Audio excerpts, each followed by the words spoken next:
Shalom, shalom, tous les enfants de Dieu partout dans le monde. Je salue tous ceux qui, de près ou de loin, seront amenés à pouvoir visionner cette vidéo. Donc, que le Seigneur de gloire, le Seigneur de paix, le Dieu d'amour, le Dieu fidèle, riche en bonté et lent à la colère, celui qui nous a encore disposés afin de pouvoir dispenser la parole du Seigneur. C'est une grâce. La Bible nous dit, m'approcher de toi, c'est tout un bonheur. Voilà pourquoi nous sommes encore dans la joie de pouvoir vous apporter cette nourriture à la table du Seigneur. Donc, comme à la coutume, j'invite chacun d'entre vous à prendre vos Bibles afin qu'ensemble nous puissions nous édifier tout autour de cette parole. Donc, nous allons nous édifier aujourd'hui sur un thème, un sujet qui n'est peut-être pas commun, mais qui fait partie aussi de du siècle dans lequel nous sommes, du siècle présent mauvais dans lequel nous sommes, parce que la Bible appelle ce siècle présent mauvais, la Bible ne l'appelle pas bon. D'où nous allons parler des jeux de hasard. Des jeux de hasard, est-ce que cela, en fait, un chrétien peut le pratiquer? Quand je parle des jeux de hasard, je vois par là le loto, le PMU, le millionnaire, tous ces jeux-là, en fait, euh, qui paraissent normales en fait dans la vie des enfants de Dieu. Mais nous, en fait, ce qu'il faut comprendre, c'est que lorsque nous disons que nous sommes enfants de Dieu, qu'est-ce que c'est qu'un enfant de Dieu? Un enfant de Dieu, c'est quelqu'un qui fait partie de ce qu'on appelle les parfaits. Parce que nous sommes les parfaits à la surface de la terre. Si nous voulons voir quelqu'un qui est parfait, nous devons aller voir dans l'église. Quand je parle de l'église, je parle de l'église véritable. Je ne parle pas de toute église. Donc là, sur ce point-là, je pense que si vous êtes à même de pouvoir suivre les enseignements que je dispense par la grâce du Seigneur, vous pouvez vous comprendre en fait quand je parle de vraie église, de quoi je parle. Parce que si vous regardez les enseignements que j'ai traités sur l'œcuménisme, vous verrez en fait de quoi il s'agit. Néanmoins ici, nous ne voulons pas nous attarder sur ça, mais nous voulons voir en fait qu'est-ce que c'est qu'un enfant de Dieu. Un enfant de Dieu, c'est celui qui observe la parole de Dieu. C'est-à-dire que toute action que je pose, je dois en fait m'efforcer à voir si cela en fait est conforme à ce que la parole de Dieu dit. Si cela n'est pas conforme, je le rejette. Si cela est conforme, je l'adopte. C'est ça. C'est-à-dire marcher selon la parole. C'est ça être un enfant de Dieu. Est-ce que par là, en fait, un enfant de Dieu ne peut pas être amené à pouvoir manifester une œuvre dans la chair? Si. Un enfant de Dieu peut manifester une œuvre dans la chair, mais en fait, il ne fait pas de cette vie-là sa vie. Il ne se livre pas délibérément au péché, parce que lui, il a été appelé à vivre dans la justice et dans la crainte de Dieu, dans la sainteté. C'est ça, être un enfant de Dieu. Mais nous sommes dans un processus de perfectionnement. Vous voyez? Dans un processus de perfectionnement. Voilà pourquoi la parole nous parle de l'exercice de la piété. Ouais, l'exercice de la piété. C'est-à-dire la piété, c'est tout un exercice.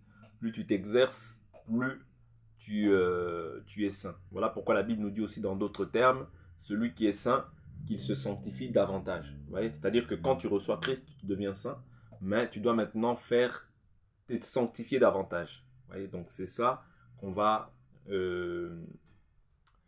appeler aussi la piété, l'exercice de la piété. C'est-à-dire, c'est les différentes règles que Dieu met à la disposition des saints pour qu'ils puissent vivre la parole de Dieu comme il se doit sur la terre.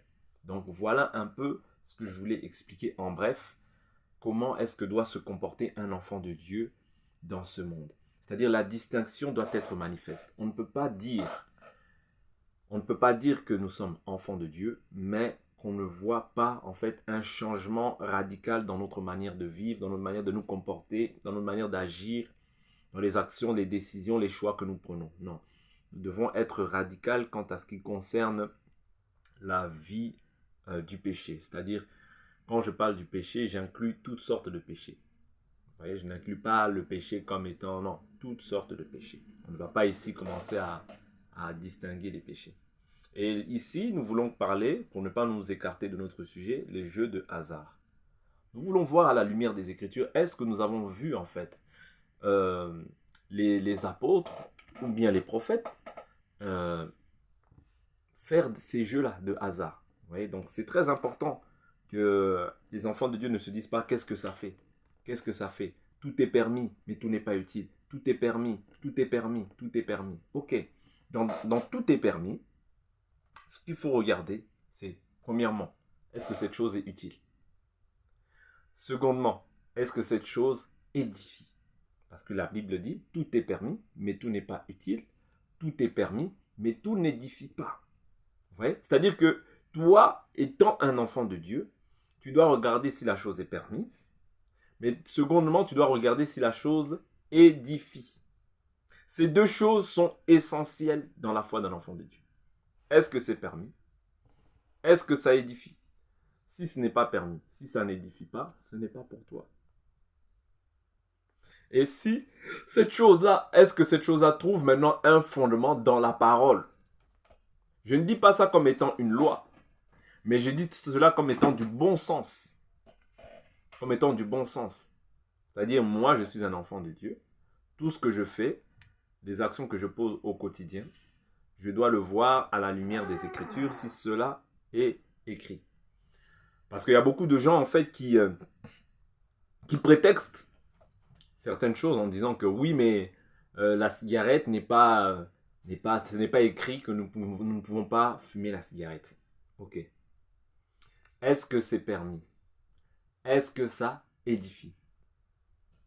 Ça n'édifie en rien. Oui. Au contraire, ça détruit. Parce que la Bible nous dit que nous sommes le temple de Dieu, que l'Esprit de Dieu habite en nous. Si quelqu'un détruit le temple de Dieu, Dieu le détruira. Car le temple de Dieu est saint et c'est ce que vous êtes. Vous voyez? C'est-à-dire que toi, ton corps ne t'appartient plus, il appartient à Dieu. Voilà pourquoi toute action que tu poses par rapport vis-à-vis de la parole, tu dois voir si cela trouve en fait un soubassement dans la parole. Donc je ne veux pas te dire noir sur blanc, les jeux de hasard sont interdits. Il n'y a pas d'écriture. Si c'est ce que tu cherches, il n'y aura pas d'écriture. Il n'y aura pas d'écriture qui montrera que les jeux de hasard sont interdits. Non. Mais il y aura toujours des éléments qui pourront te permettre de pouvoir comprendre que cela, ce n'est pas pour nous les enfants de Dieu. Tu verras des gens qui ont toujours des raisonnements qui diront oui, mais si maintenant moi je gagne au jeu de hasard et que je te donne l'argent, est-ce que tu prendras? Vous voyez, des raisonnements comme ça vont s'élever dans les cœurs. Mais ce que Dieu n'a pas permis, moi je ne peux pas en fait le justifier. Non. Ici, je ne dis pas ça comme étant une loi. Non. Mais comme étant en fait du bon sens. Comme étant du bon sens par rapport à tout enfant de Dieu.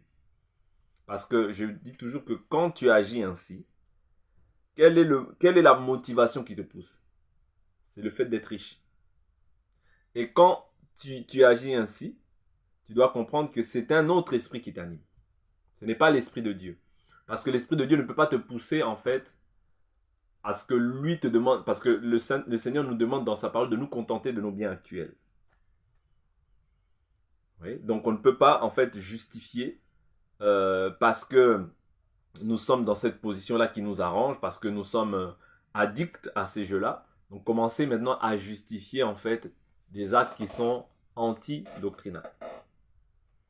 Oui? Des actes qui sont anti-doctrinales. Pourquoi je dis c'est anti-doctrinal? C'est parce que la Bible nous parle du sort. Mais nous allons voir maintenant de quel sort la Bible nous parle. De quel type de sort la Bible nous parle. Oui? Parce que le hasard ne fait pas partie de la foi. Il n'y a rien à voir avec la foi. La foi, ce n'est pas le hasard.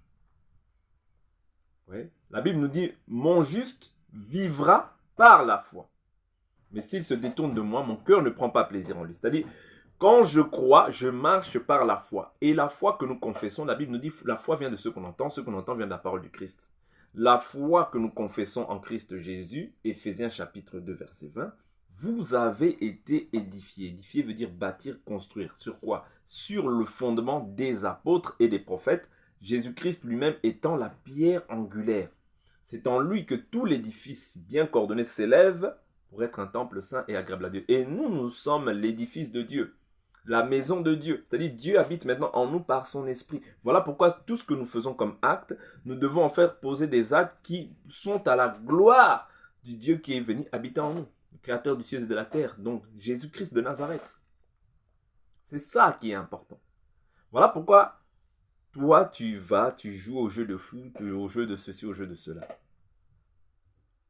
Tout est permis, mais tout n'est pas utile. Tout est permis, mais tout n'édifie pas. Quand on voit ces choses-là, on comprend en fait l'esprit qui t'anime. L'esprit qui t'anime, c'est un esprit de cupidité. C'est un esprit d'amour de l'argent. Or, la Bible condamne cela. La Bible condamne cela d'une manière ou d'une autre. La Bible condamne cela. Tu ne peux pas avoir deux maîtres à la fois. Ou tu aimeras l'un, vous voyez maintenant où la Bible condamne ça. Ou tu aimeras l'un et t'attacheras à l'autre. Ou tu aimeras l'autre, l'un, et mépriseras l'autre. Vous voyez, c'est-à-dire que quand tu ne peux pas servir deux maîtres à la fois. Tu ne peux pas servir Dieu et Mammon. Vous voyez là où la Bible maintenant revient par rapport à ce sujet que nous sommes en train de traiter. Donc quand tu t'attaches à l'amour de l'argent, ton cœur ne sera pas entier pour Dieu. Quand tu t'attaches à ces choses-là, en réalité, c'est tout un esprit qui te pousse à t'attacher à ça. De la même manière, quand tu t'attaches à Dieu, c'est l'esprit de Dieu qui te pousse à t'attacher à Dieu. Donc à sa parole. Vous voyez? Parce que derrière chaque action qu'un homme pose, il y a un esprit. Derrière chaque parole que j'annonce, il y a un esprit. Soit l'esprit de la vérité, soit l'esprit de l'erreur. Or, quand c'est l'esprit de l'erreur, c'est tout esprit qui ne s'appuie pas sur ce qui est écrit. Oui. Tout ce qui ne s'appuie pas sur ce qui est écrit. Et encore, je dis bien que tout ce qui est écrit, tout ce qui est biblique, n'est pas forcément chrétien. Donc, il faut faire une différence par rapport à ça. Mais tout ce qui est biblique doit être maintenant expliqué. Parce qu'il y a des choses qui doivent être expliquées, mais il y a des choses qui sont chrétiennes. Parce que Jésus n'est pas venu pour abolir, mais pour accomplir. Est-ce que vous comprenez? Donc c'est très important. C'est très important de comprendre que le sort ou bien le hasard n'est pas en fait la volonté de Dieu. Mon juste vivra par la foi. Par la foi. C'est par la foi. C'est par la foi. C'est par la foi. C'est par la foi. C'est par la foi. Hébreux 11, lisez. C'est par la foi que les anciens ont reçu un bon témoignage. Sans la foi, il est impossible de lui être agréable. Car il faut que celui qui s'approche de Dieu croit que Dieu existe et qu'il est le rémunérateur de ceux qui le cherchent. Vous voyez? C'est-à-dire celui qui rémunère, c'est Dieu. Ce n'est pas les jeux de hasard. Non. Dieu ne peut pas t'envoyer aller prendre les jeux de hasard. Non. Je ne crois pas. Je ne crois pas à cela. Je ne crois pas en cela. Dieu est le rémunérateur de ceux qui le cherchent. Quand tu le cherches, Dieu te donnera aussi ce que ton cœur désire. Fais de l'Éternel tes délices, il te donnera ce que ton cœur désire. Vous voyez, les Écritures en réalité sont claires. Les Écritures vous montrent que celui qui est notre rémunérateur, c'est Dieu. Oui. Celui qui est notre rémunérateur, c'est Dieu. Ce n'est pas le fait que tu puisses chercher des raccourcis pour pouvoir t'enrichir. Je vais prendre une écriture. Parce qu'il y a des gens qui ont cherché des raccourcis aussi dans la parole.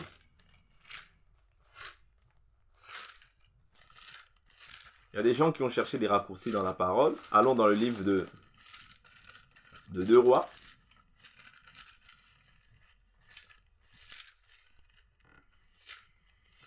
Deux Rois.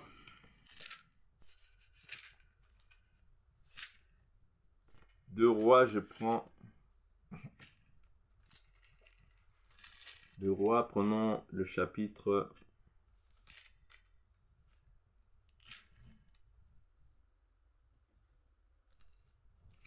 De Rois, je prends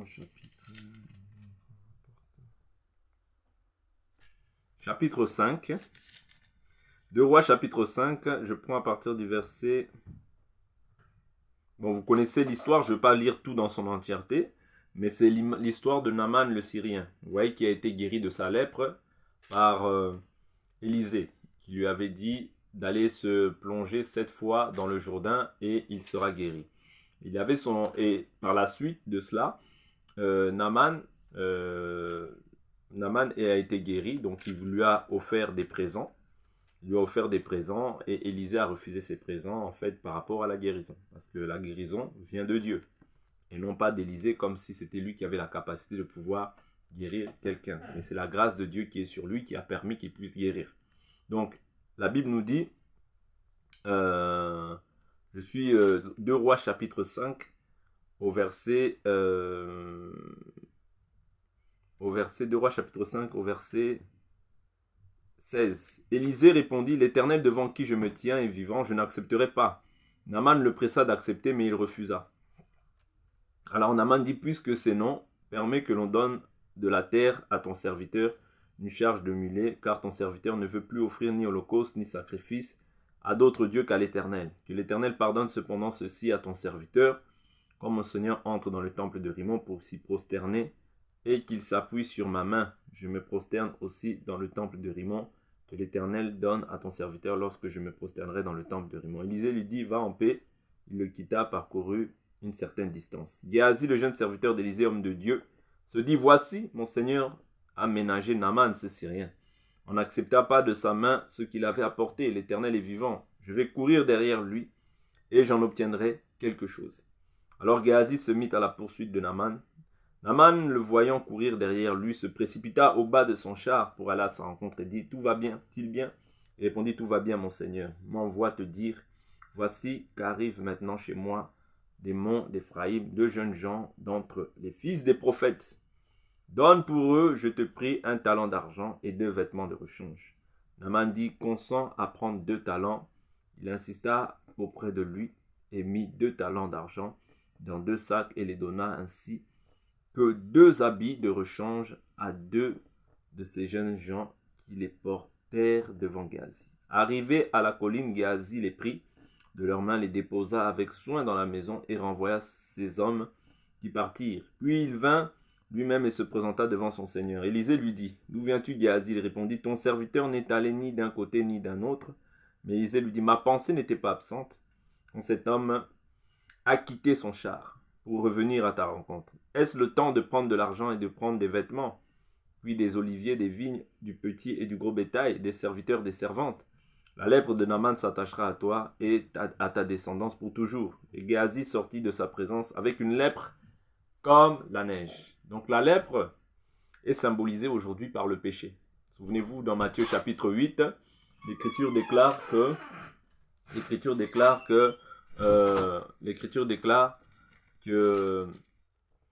Jésus voit un lépreux et lui dit, le lépreux vient devant de Jésus et dit, si tu veux, tu peux me guérir de ma lèpre. Il a dit, sois guéri de ta lèpre. Et à l'instant même, il fut guéri. Donc la lèpre ici est symbolisée par le péché. Okay? Donc cette lèpre-là, c'est un péché. Vous voyez? L'amour de l'argent, de même l'amour de l'argent, c'est une idolâtrie, c'est un péché. Voilà pourquoi toutes ces personnes, en fait, qui s'attachent à ces choses-là, que ce soit les jeux de hasard, en réalité, c'est un Dieu qu'ils ont dans le cœur. Vous voyez, c'est tout un Dieu qu'ils ont dans le cœur sans s'en rendre compte. Parce que les gens aujourd'hui ne prêchent plus ces choses-là. Mais les gens prêchent beaucoup de choses pour pouvoir attendrir les gens selon la chair. Pouvoir satisfaire, plaire aux gens selon la chair.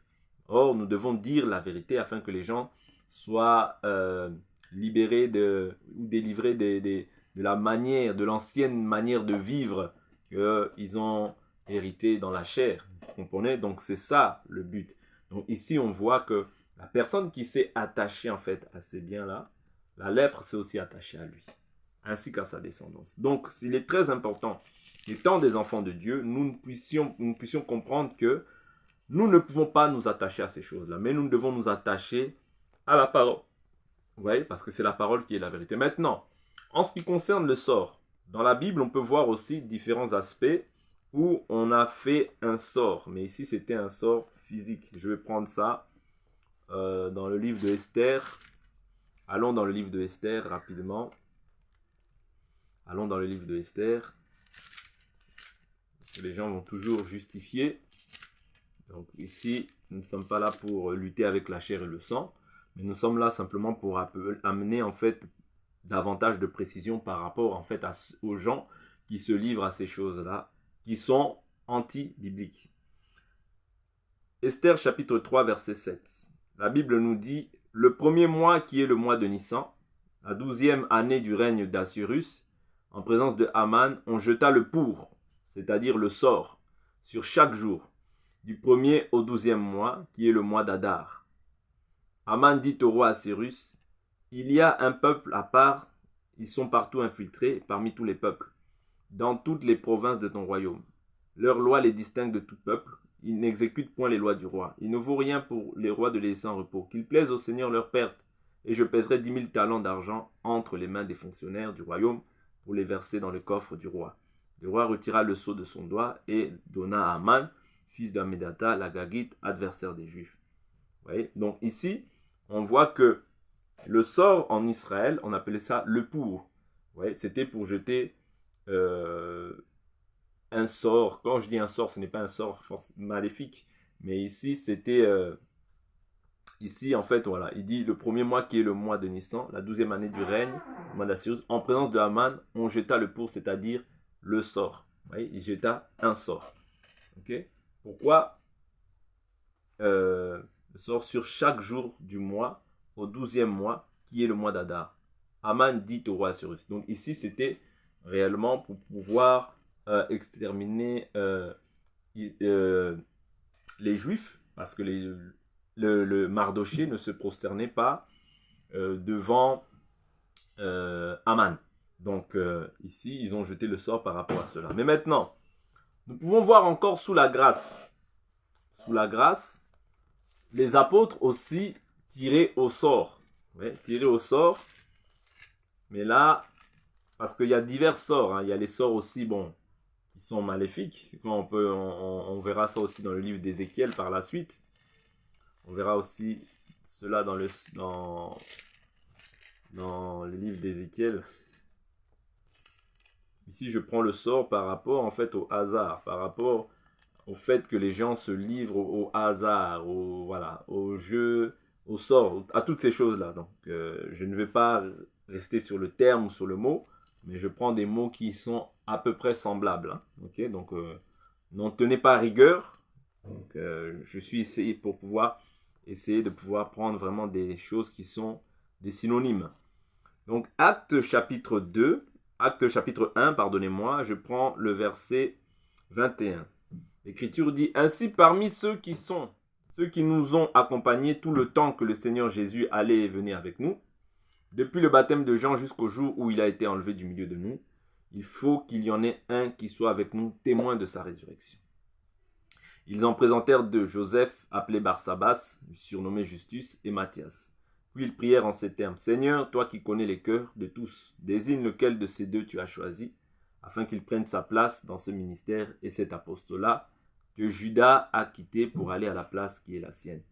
Ils tirèrent au sort et le sort tomba sur Matthias, qui fut associé aux 11 apôtres. Vous voyez? Donc ici, il tire le sort tout en consultant l'Éternel. Ouais, donc ce n'est pas un sort comme Haman l'a tiré. Non, Haman c'était un sort pour la destruction. Là c'était un sort pour bâtir, pour construire. Quand je dis construire ici, c'est pour pouvoir édifier le corps par la suite. Okay? Donc ça là-bas c'était le sort des méchants. Ici c'est le sort des saints. Okay? Donc en Israël, quand on tirait le sort, c'est-à-dire le pour, c'était pour prendre des fois une décision. Ok, donc ici on peut voir encore un sort mais qui est lié aux méchants. Là, ici, on appelle ça des sortilèges, hein, mais bon.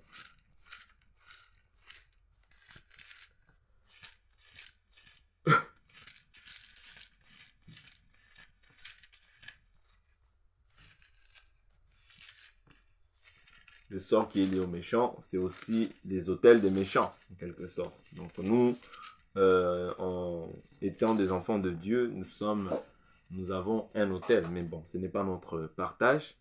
Mais ici, nous voyons par exemple, je prends Ézéchiel chapitre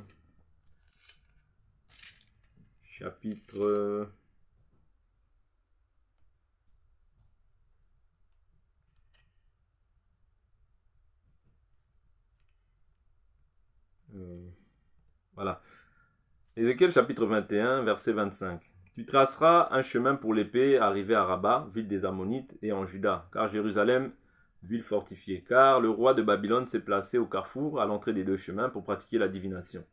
Il secoue les flèches, il interroge le téraphin, il examine le foie. Dans sa main droite se trouve le sort, qui désigne Jérusalem, où l'on devra disposer des béliers, commander le carnage, élever la voix en clameur, et on disposera des béliers contre les portes, on élèvera des terrasses, on construira des retranchements. Donc ici, comme je dis, le sort en fait des méchants, Le sort des méchants, c'est un autel pour pouvoir détruire. Le sort des justes, c'est un autel pour pouvoir bâtir. Donc, moi, par là, en fait, je ne vois pas une écriture qui peut, en fait, autoriser un enfant de Dieu à pouvoir faire des jeux de hasard. Ouais, parce que le hasard, le sort, toutes ces choses-là, ce sont des choses qui sont similaires. Ouais, donc, nous, on ne voit pas, en fait, les apôtres faire ce genre de jeu. On ne voit pas dans la loi faire ce genre de jeu. Voilà pourquoi quand je suis un enfant de Dieu et que je ne vois pas ces choses-là, je m'abstiens de le faire de peur de pouvoir aller au-delà de ce qui est écrit. Parce que Paul dit, moi et Barnabas, nous avons fait de ces choses application sur application pour ne pas aller au-delà de ce qui est écrit. Vous voyez? Donc nous devons faire attention et examiner chaque chose pour faire en sorte de ne pas aller au-delà de ce qui est écrit. Et ce que nous faisons, nous devons le faire en fait par rapport à ce qui est écrit. Pas au-delà, pas en deçà, ne rien ajouter, ne rien retrancher. Ouais, il dit, frère, ici je suis dans 1 Corinthiens chapitre 4, verset 6. Il dit, frère, j'ai usé de ces images à propos d'Apollos et de moi à cause de vous. Vous apprendrez ainsi en nos personnes à ne pas aller au-delà de ce qui est écrit. Et nul de vous ne s'enorgueillira en prenant parti pour l'un contre l'autre. Vous voyez, donc il nous faut faire très attention, étant des enfants de Dieu, afin de ne pas aller au-delà de ce qui est écrit, de ne pas manifester un zèle amer, de ne pas croire que ce que je dis, si je ne trouve pas d'appui en fait biblique, je dois le rejeter. Mais si ces choses-là, tu trouves un appui biblique, tu dois le présenter afin de pouvoir renverser le mensonge. C'est comme ça, en fait, qu'on renverse le mensonge et qu'on établit une vérité. La vérité, ce n'est pas un homme, mais la vérité, c'est la parole. Et donc, voilà un peu quant à ce qui concerne les jeux de hasard. Donc, nous reviendrons encore par la grâce du Seigneur afin de pouvoir apporter aussi peut-être d'autres sujets qui sont aussi intéressants, qui peuvent aussi nous aider dans notre marche. Le but étant ici de ne pas condamner quelqu'un, hein, vraiment mon intention n'est pas qu'une personne ici se sente condamnée parce que elle a agi de la sorte. Donc le but ici c'est vraiment que chacun prenne conscience en fait que tous les actes que nous posons doivent être scrutés à la lumière des Écritures. Ce que je fais, est-ce que cela réjouit le cœur de Dieu ou bien ce que je fais, est-ce que cela est en contradiction avec la parole? Donc c'est vraiment ces choses-là, parce que si nous sommes enfants de Dieu, c'est afin de pouvoir plaire à Dieu, pas afin de pouvoir plaire aux hommes. Voilà pourquoi, même si ce que je dis n'est pas en accord, prie Dieu, et le Dieu qui a la capacité de pouvoir révéler les choses cachées, te révélera, parce que la Bible nous dit au point où nous sommes arrivés, avançons d'un même pas. Si il y a une quelconque contradiction, Dieu nous éclairera. Donc le but ici, ce n'est pas de dire que c'est un absolu, c'est ce que je dis, c'est... Non. Moi, j'ai pris des Écritures pour pouvoir, en fait, poser un enseignement, mais prends toujours la peine d'être comme un béréen, parce que moi, j'aime, en fait, les gens qui sont des béréens, qui vont et prendre les Écritures et pouvoir aussi dire oui, mais il y a ceci, cela, et cela aussi peut entraîner un partage par la suite. Donc, le but étant l'édification, non la condamnation, non les discussions ou les disputes de mots, mais l'édification. Parce que ce que nous recherchons, c'est l'édification. Qu'un maximum de personnes soient construites, bâties dans la foi en Christ Jésus. Donc, d'ici là, portez-vous bien, que l'Éternel, notre Dieu, vous soit favorable et qu'il nous garde dans son amour et dans sa bonté. À bientôt et à la prochaine. Bye bye.